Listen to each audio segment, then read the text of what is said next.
Dans l'assemblée des saints, assoiffé je me tiens, que ton onction descende sur moi.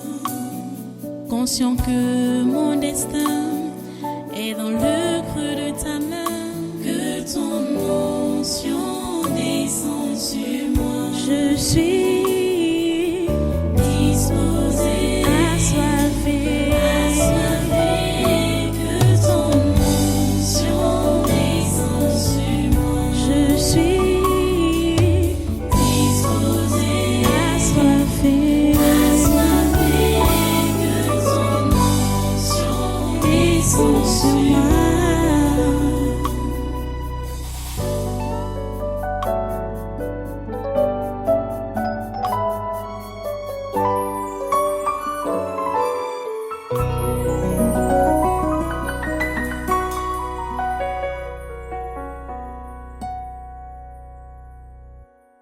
Alléluia. Reste debout. Prends ta Bible. Prends ta Bible. Et ouvre avec moi dans la deuxième épître de Paul aux Corinthiens. 2 Corinthiens, chapitre 5. 2 Corinthiens, chapitre 5.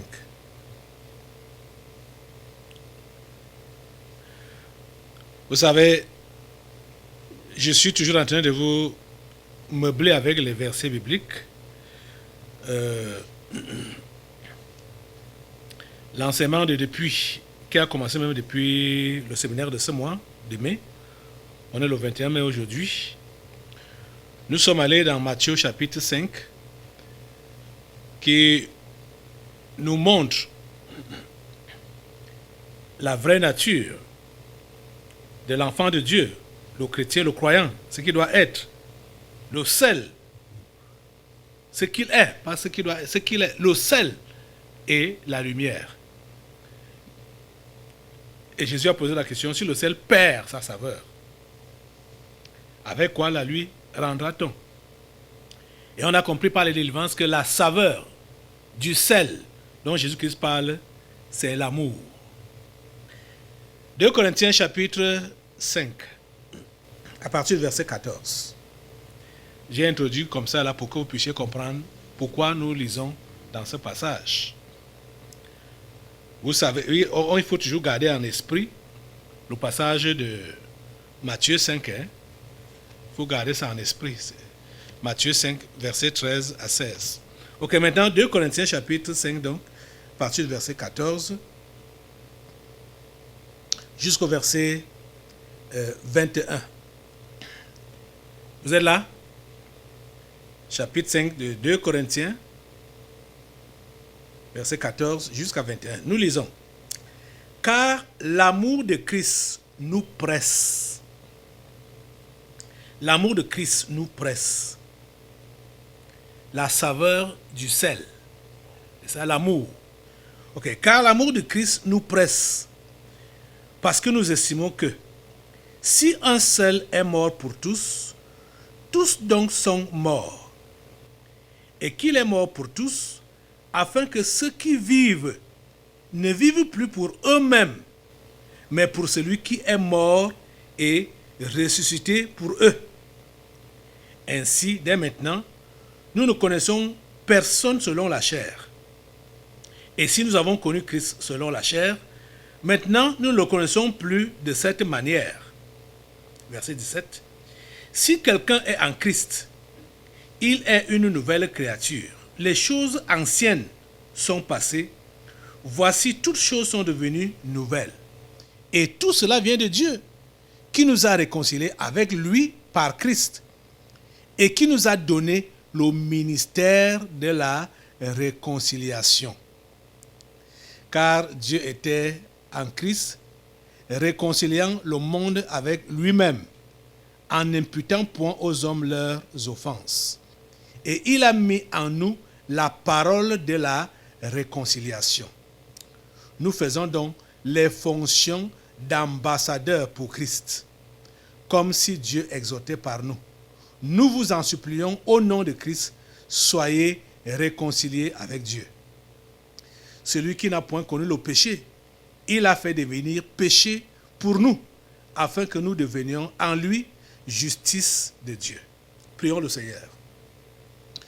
Dieu 3 fois saint, nous te remercions pour ta parole de ce jour. Notre prière est que tu donnes à tes enfants que voici, ici, présents au tabernacle de la liberté, et partout, là-bas dans le monde, connectés à ce programme, Seigneur, sois avec chacun et permets que ta volonté s'accomplisse dans chaque vie. Ô Dieu, que ta parole ait sa place dans chaque cœur et qu'elle produise les effets auxquels toi-même tu t'attends. Merci Seigneur, parce que ta volonté s'accomplit dans nos vies en cet instant, pendant ce programme. Au nom puissant de Jésus, nous avons prié. Amen. Amen. Prenez place dans sa sainte présence et soyez tous les bienvenus ici au Tabernacle de la Liberté et à ce programme Le Congrès des Surnaturels de ce dimanche 21 mai 2023. Qu'est-ce que Paul dit? L'amour de Christ nous presse. Car l'amour de Christ nous presse. La saveur du sel, c'est l'amour. Et ça nous presse à faire quoi? Le chrétien doit être pressé par l'amour de Christ. Il doit être pressé par l'amour de Christ. Parce que, après avoir reçu Christ comme son Seigneur et Sauveur personnel, il a également reçu une mission. Il a reçu un travail. Il a reçu, oui, une fonction. Chaque chrétien. Le chrétien ne doit pas parler de chômage.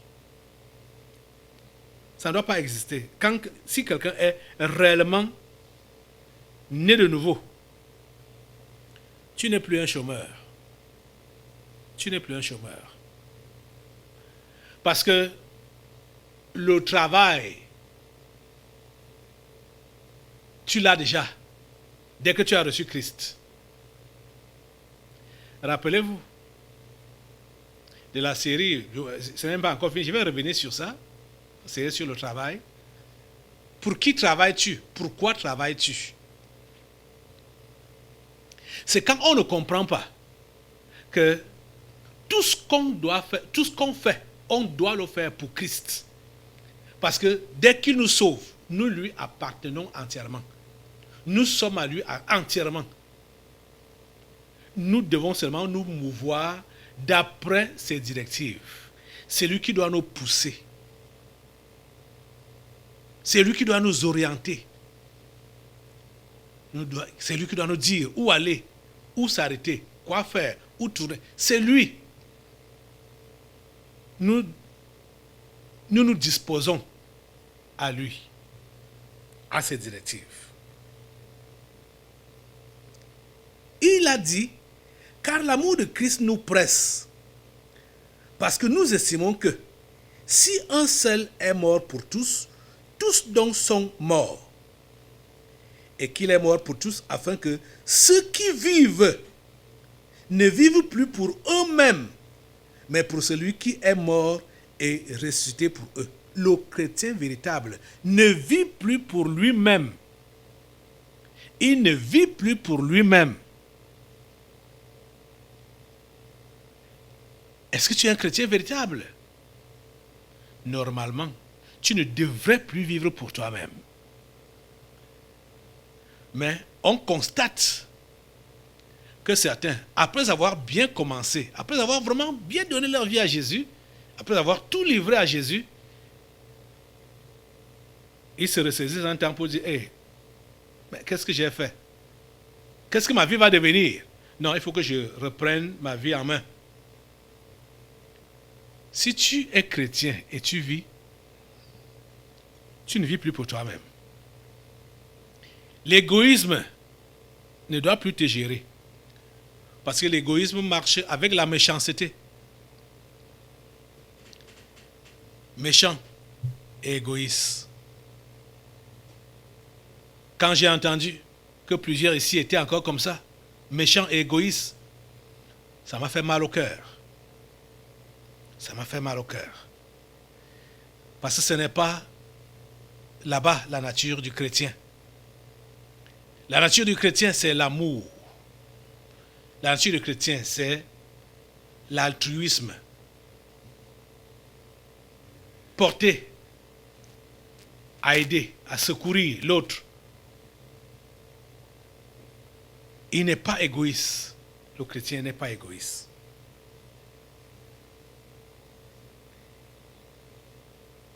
Ceux qui vivent ne vivent plus pour eux-mêmes, mais pour celui qui est mort et ressuscité pour eux. Comprenez? Ainsi, dès maintenant, nous ne connaissons personne selon la chair. Et si nous avons connu Christ selon la chair, maintenant, nous ne le connaissons plus de cette manière. Et si quelqu'un est donc en Christ, il est une nouvelle créature. Les choses anciennes sont passées. Voici, toutes choses sont devenues nouvelles. L'égoïsme, c'était dans le passé. Le chacun pour soi, c'était dans le passé. C'était dans le passé. Mais si quelqu'un est en Christ, il est une nouvelle créature. La nouvelle créature est maintenant contrôlée par l'amour, la nature de Dieu. La nature de Dieu, c'est l'amour.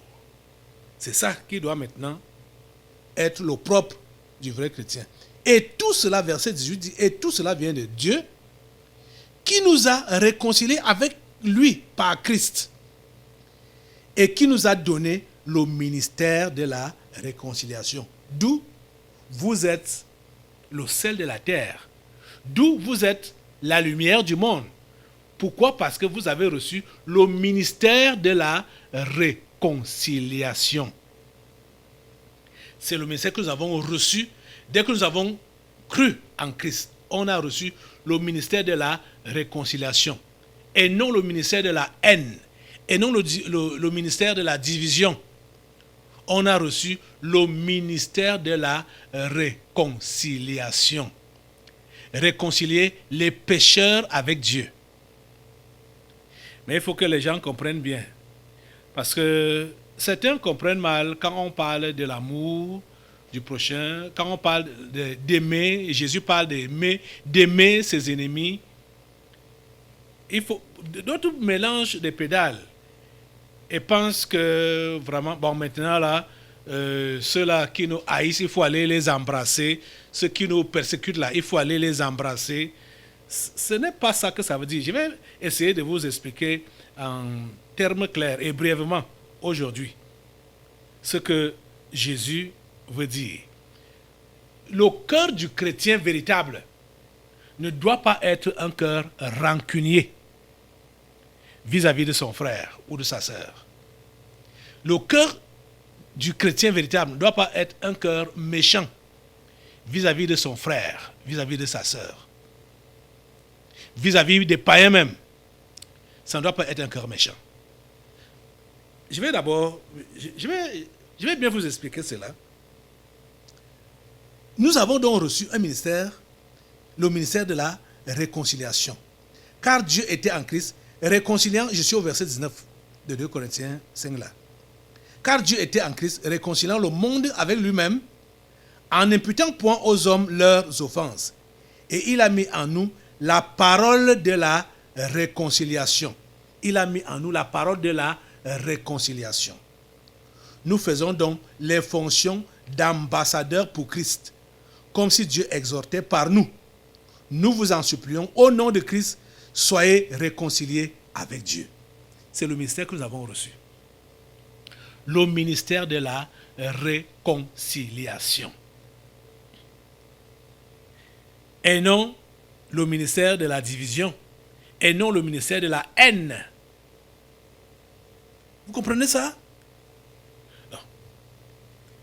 Le ministère, c'est tous les chrétiens ont reçu ce ministère. Et c'est dans ce but-là que nous devons travailler.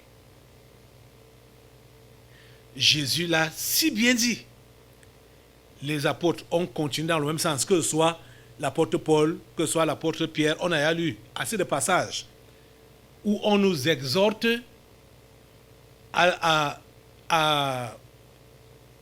du moins, à jouer notre rôle de lumière, à jouer notre rôle de réconciliateur, à jouer notre rôle d'ambassadeur, les représentants de Dieu sur la terre pour réconcilier les hommes avec lui. C'est à cela que nous sommes appelés. Nous ne sommes pas là pour causer des scandales. Nous ne sommes pas là pour condamner. Nous ne sommes pas là pour empêcher les gens de connaître la vérité. Nous ne sommes pas là pour barrer la voie aux gens. Nous ne sommes pas là pour ça.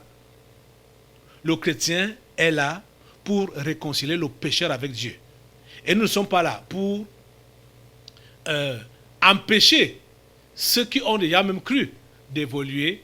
Donc, c'est pourquoi, au milieu des chrétiens, il ne doit pas avoir des bagarres, des luttes.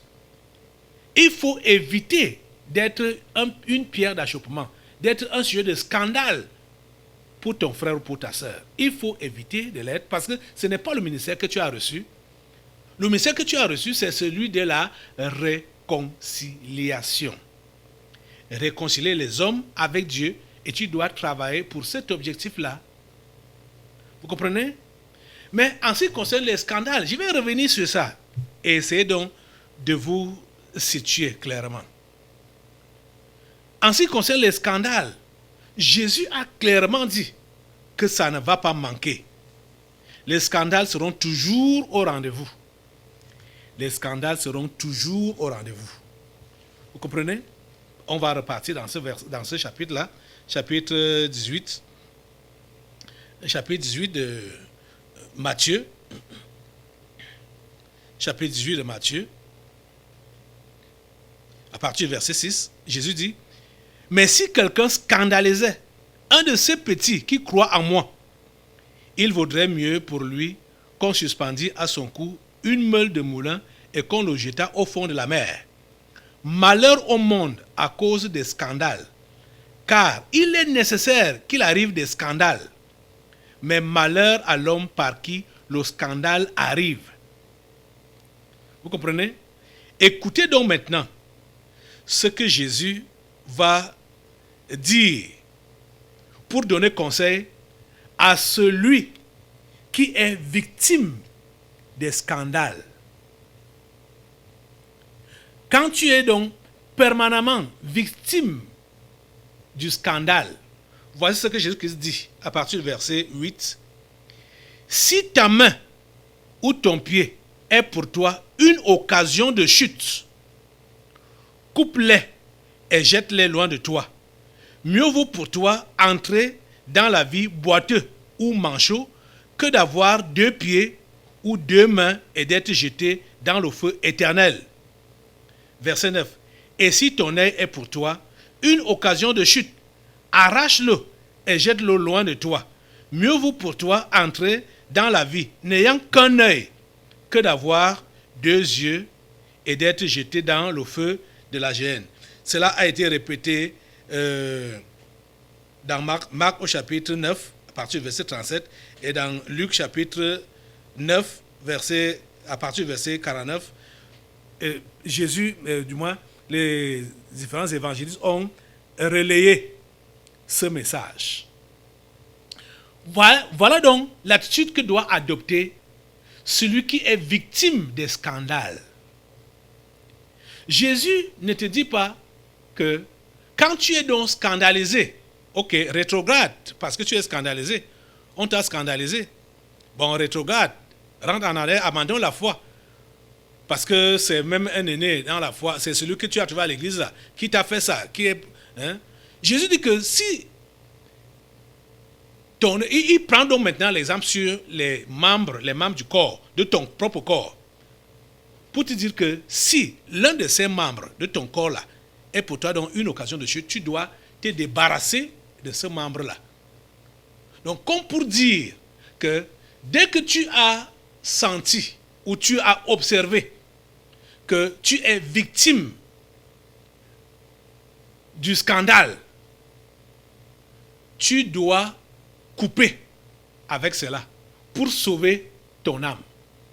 C'est-à-dire, quand l'exemple qu'il prend, c'est que même si c'est ton œil, même si c'est ton bras, tu coupes, mieux vaut que tu ailles manchot au paradis que d'aller avec tes deux bras en enfer. Parce que tu vas dire, le scandale, du moins, comment on peut me l'appeler, celui qui crée les scandales est toujours là. Tu ne veux pas t'en séparer, tu ne veux pas te séparer de lui parce que c'est un proche, parce que c'est... tu ne dois pas faire ça. Tu ne dois pas faire ça. Parce que déjà, pour le salut, je crois que on aura l'occasion pendant le séminaire du mois qui vient là pour bien nous étaler dans ce domaine-là. Pour le salut déjà, vous le savez, que Jésus a dit que quand le salut entre dans une maison, il n'est pas évident que tout le monde dans la maison va se convertir. Jamais. Il a dit, il faut qu'on le lise, il faut qu'on lise cela. Matthieu chapitre 10. Matthieu chapitre 10. Donc, ne crois pas que tu pourras sauver tout le monde dans ta maison. Verset 34, Matthieu chapitre 10, verset 34. À partir du verset 34, voici ce que Jésus dit. Ne croyez pas que je sois venu apporter la paix sur la terre. Je ne suis pas venu apporter la paix, mais l'épée. Vous voyez, ça paraît contradictoire avec la mission de Jésus. Lui qui s'appelle le prince de paix. Il dit que ce n'est pas la paix qu'il est venu apporter. Il est venu apporter l'épée. L'épée pour faire quoi? Pour diviser. Il dit, verset 35, car je suis venu mettre la division.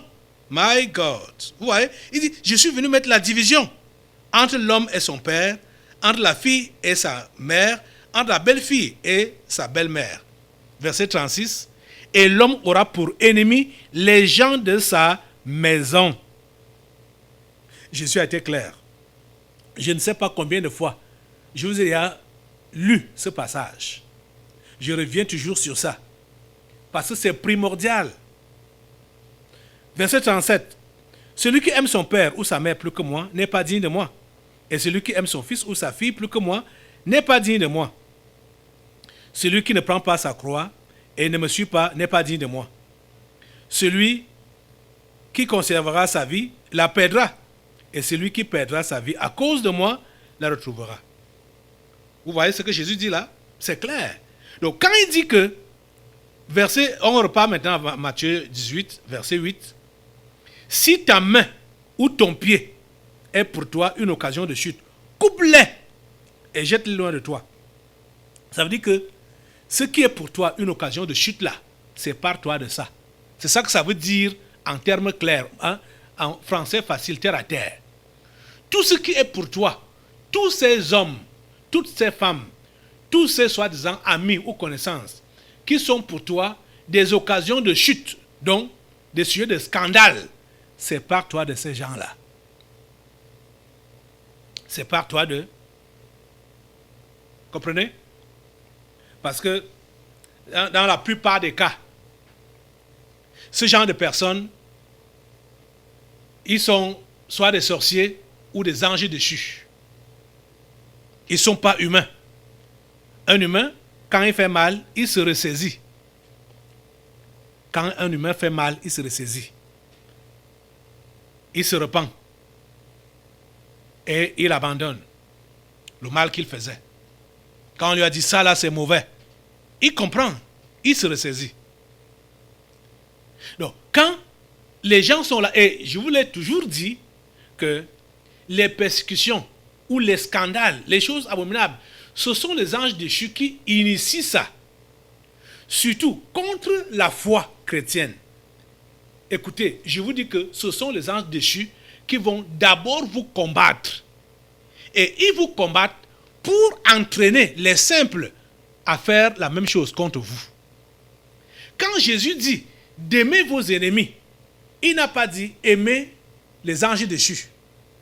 ou aimer les réincarnés, les fantômes, les revenants. Non. Il a dit aimez vos ennemis. C'est parce qu'il sait que les anges déchus auront des adeptes qui sont des simples humains qui vont commencer à vous haïr.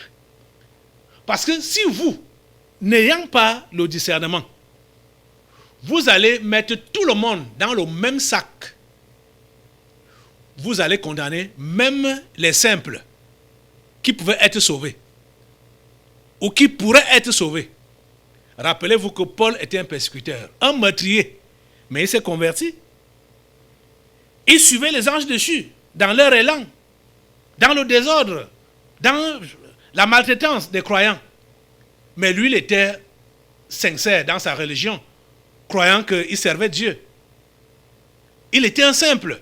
Donc, plusieurs simples sont donc entraînés comme ça par les anges déchus. C'est pourquoi Jésus dit d'aimer les ennemis. Donc, de ne pas... Parce, et pour l'ange déchu, ça ne s'ignore pas. Pour le fantôme, le réincarné, hein, ça ne s'ignore pas. Parce que pour eux, tu vas tout faire pour le ramener à la raison ou la ramener à la raison. Il ne pourra jamais revenir à la raison parce qu'il est là pour une mission, pour te détruire. Il est là pour te servir d'occasion de chute, pour te scandaliser et te ramener en arrière. C'est sa mission. Et c'est pourquoi Jésus a donc dit que, donc pour reconnaître un ange déchu, c'est que tu es scandalisé par celui-là. Il t'a offensé. Tu as des problèmes avec lui. Et tu demandes la réconciliation. Tu cherches la paix avec la personne et cette personne refuse catégoriquement. Même si tu procèdes n'importe comment, la personne refuse catégoriquement. Là, tu comprends que c'est un ange déchu. Tu n'as plus rien à faire avec celui-là. C'est pourquoi Jésus a dit donc, dans les versets qui suivent, verset 15, Jésus dans Matthieu 18, si ton frère a péché, va et reprends-le entre toi et lui seul. S'il t'écoute, tu as gagné ton frère. C'est ton frère. S'il t'écoute, tu l'as gagné. Mais s'il ne t'écoute pas, prends avec toi une ou deux personnes, afin que toute l'affaire se règle sur la déclaration de 2 ou de 3 témoins. S'il refuse de les écouter, dis-le à l'église. Et s'il refuse aussi d'écouter l'église, qu'il soit pour toi comme un païen et un publicain. Ça, Jésus parlait Jésus en utilisant païen et publicain. C'était des parias de la société. C'est-à-dire, les gens qui se disaient les amis de Dieu ne pouvaient pas avoir pour travail collecteurs d'impôts. C'est eux qu'on appelait les publicains collecteurs. Parce qu'on savait que c'était des corrompus. C'est-à-dire des voleurs de classe, des grands bandits. Ils ne pouvaient pas se convertir. Donc, c'est-à-dire, c'était difficile de voir qu'ils se convertissent. Donc, on les classait. Quand Jésus dit donc que ton frère que tu as essayé de ramener à la raison ne veut pas t'écouter, ok, tu n'as plus rien à voir avec lui. Donc, tu comprends que celui-là, s'il s'était appelé frère, c'était un faux frère. Et rappelez-vous que l'apôtre Paul dit qu'il a été en péril parmi les faux frères. Donc, même l'apôtre Paul a connu ça parmi les faux frères. Ils ont dit qu'ils ont cru, mais ils étaient là en mission pour scandaliser, détruire la foi de ceux qui allaient croire après eux. Et vous voyez donc, tu ne peux pas donc dire que, ou penser que comme la Bible demande d'aimer tout le monde, d'aimer nos ennemis, tout ça là, bon. Donc, ceux-là qui me persécutent depuis là, les gens avec qui je ne m'entends pas, donc il faut que je m'approche, il faut que je cherche à me réconcilier, machin, tout ça là. Tu comprends mal tu comprends mal. Celui qui est pour toi un sujet de scandale, Jésus dit que même si c'est ta main ou ton pied, coupe ça. Même si c'est ton œil, arrache cela. Ça veut dire sépare-toi de toute personne qui est pour toi une occasion de chute dans ta foi. Je vais vous dire la pure vérité. Quand je veux toujours témoigner ça ici. Quand j'ai cru, si je suis ce que je suis aujourd'hui, c'est parce que j'ai compris ces choses très tôt. Quand j'ai cru et qu'on a commencé à me taxer de fou, on a commencé à me taxer d'irresponsable, quelqu'un qui ne veut rien faire et qui a décidé de foirer sa vie en entrant dans la secte, en s'engageant dans la folie. Quand j'ai identifié tous ces gens-là, je me suis retiré de tous. Et surtout, quand j'ai décidé de servir Dieu à plein temps, c'était... Je savais et que je ne pouvais pas partager avec les gens pour leur dire ce que je suis appelé à faire. J'ai donc tout fait pour esquiver toute personne qui pouvait me décourager. Toute personne toute personne. Ça a commencé dans la famille et ça a continué avec les connaissances de dehors. Quand je vois que ta position ne cadre pas avec la vision que Dieu me montre, je m'écarte de toi directement.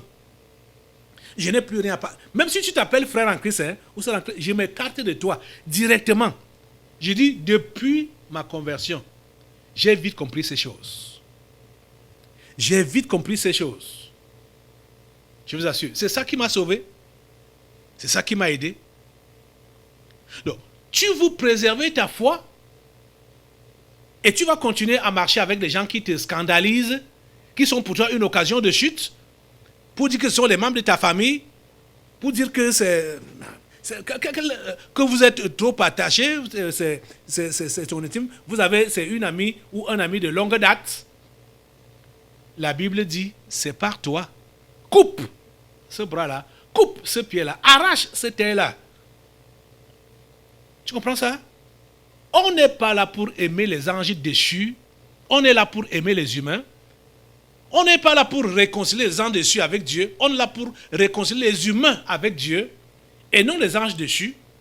C'est le ministère que nous avons reçu, le ministère de la réconciliation. Et je vous le redis, que l'humain ne s'ignore pas. Donc quand les gens sont là, en train de combattre ouvertement contre votre foi, écartez-vous de ces gens-là, directement. Écartez-vous d'eux directement. C'est sûr, ils ont contaminé, ils ont dû contaminer les simples autour d'eux. Ce n'est pas ces simples-là que vous, déjà même vous n'allez pas les connaître, vous n'allez pas rapidement les connaître. Vous allez voir que, par exemple, quand Dieu appelait Jérémie, Dieu avait été déjà fatigué avec les anges déchus qui entraînaient le peuple d'Israël et de Juda à la perdition. Je crois, à plusieurs reprises, Dieu a dit à Jérémie, ne prie même pas pour eux. Tu pries pour eux là, je ne vais pas t'écouter. Il dit, tu pries pour eux, je ne vais pas t'écouter. Tu vas prier Dieu pour un ange déchu, Dieu va t'écouter. Je vous ai même bien enseigné ça ici. Tu vas prier pour un ange déchu. Depuis que tu as cru, si tu as cru au Seigneur Jésus-Christ, et ta maison sait que tu es devenu enfant de Dieu, en vrai là, tu n'as pas craint la persécution pour croire en cachette. Parce que si tu as cru en cachette, c'est quand tu vas te dévoiler comme vrai chrétien, même si ça passe 10 ans, tu vas passer par la persécution par laquelle tu devais passer au début. C'est ça qu'il faut comprendre. Donc, quand tu crois en Jésus et tu l'exprimes directement là, tu sauras directement qui est qui autour de toi et qui est qui dans ta maison. Ça ne coûte rien, rien du tout. Tu le sauras directement. Les anges déchus et les réincarnés, les sorciers, ils vont s'opposer à toi ouvertement. Ils seront même prêts à te tuer s'ils ont l'occasion. Tu comprends ça? Ça ne coûte rien. Ça ne coûte rien de le savoir. Ça peut seulement traîner si tu as dit que tu crois et tu fais ça en cachette. C'est là que tu ne pourras pas vite savoir qui est qui autour de toi, soit à ton lieu de service, soit dans ta maison, dans ta famille, dans ton village, dans ton quartier. Ça ne s'ignore pas. Tu comprends? Donc, tu sauras directement qui est qui.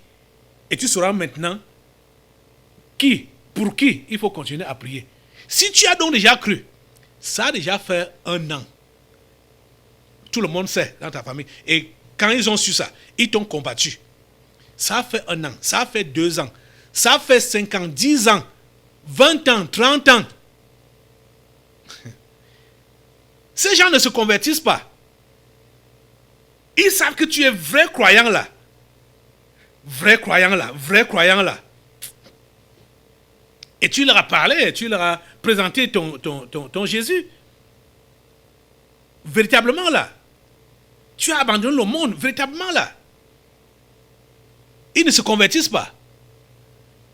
Ne continue pas à perdre ton temps avec ces gens-là. Soit pour dire que tu pries, que tu les évangélises, machin. Ne continue pas à perdre ton temps. Ne continue pas à perdre ton temps. Tu comprends? Je dis la pure vérité. Ne continue pas à perdre ton temps. Parce que si tu continues comme ça, là, c'est toi qui risques d'être noyé par ces anges déchus là. Parce que s'il y a quelques simples dedans là, toi tu les confies à, tu les confies à Dieu. Hein, et lui-même, il sait qui est pour lui et qui n'est pas pour lui. Et lui-même, il les visitera quand le moment viendra. Ce n'est pas à cause de toi.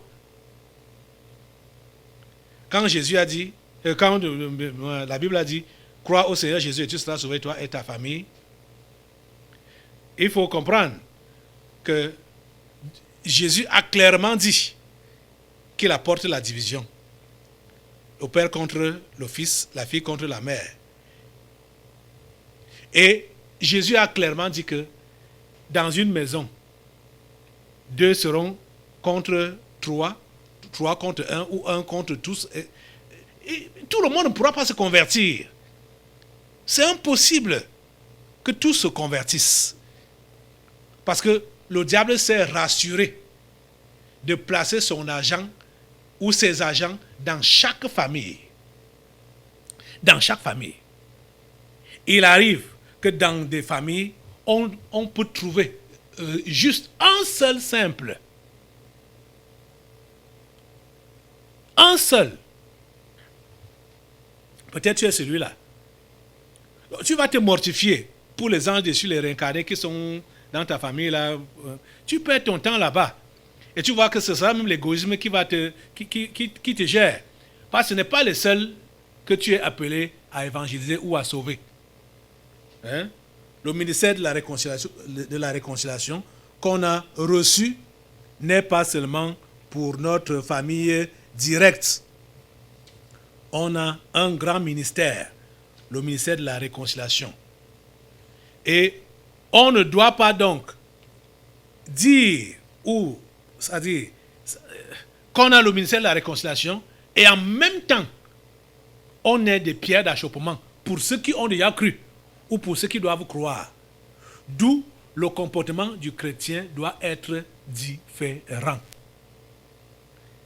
Ton comportement doit évangéliser. Ton comportement doit attirer les âmes au Seigneur. Ton langage, ton attitude, donc, tes habitudes, tout ce que tu fais il faut que cela contribue au salut des âmes et non à la destruction des âmes. Parce que ton témoignage, ce n'est pas seulement devant Dieu, mais c'est aussi devant les hommes. Paul l'a dit clairement. Ton témoignage, ce n'est pas seulement devant Dieu, mais aussi devant les hommes. Comme on l'a lu, je crois qu'on a lu ça l'autre jour, notre témoignage. Le verset 21 du chapitre 8 de 2 Corinthiens qui dit « Car nous recherchons ce qui est bien, non seulement devant le Seigneur, mais aussi devant les hommes. » Nous recherchons ce qui est bien, non seulement devant le Seigneur, mais aussi devant les hommes. Ton comportement doit évangéliser, doit réellement démontrer que tu es un enfant de Dieu. Celui qui a le ministère de la réconciliation et qui l'exerce. Parce que tu es appelé à réconcilier les hommes avec Dieu. Par Christ. Tu réconcilies les hommes avec Dieu par Christ. Tu as compris ça? Nous faisons donc les fonctions d'ambassadeurs pour Christ comme si Dieu exhortait par nous. C'est par nous que Dieu exhorte. Nous vous en supplions, au nom de Christ, soyez réconciliés avec Dieu. C'est l'appel que je vous lance ce matin. Soyez réconciliés avec Dieu. Vous tous qui avez rétrogradé, vous avez bien démarré, mais vous êtes rentrés en arrière pour reprendre les choses anciennes qui étaient pourtant passées.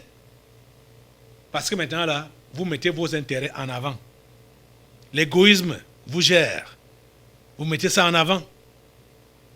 Et vous oubliez et vous négligez le travail qui vous a été donné. Le ministère de la réconciliation.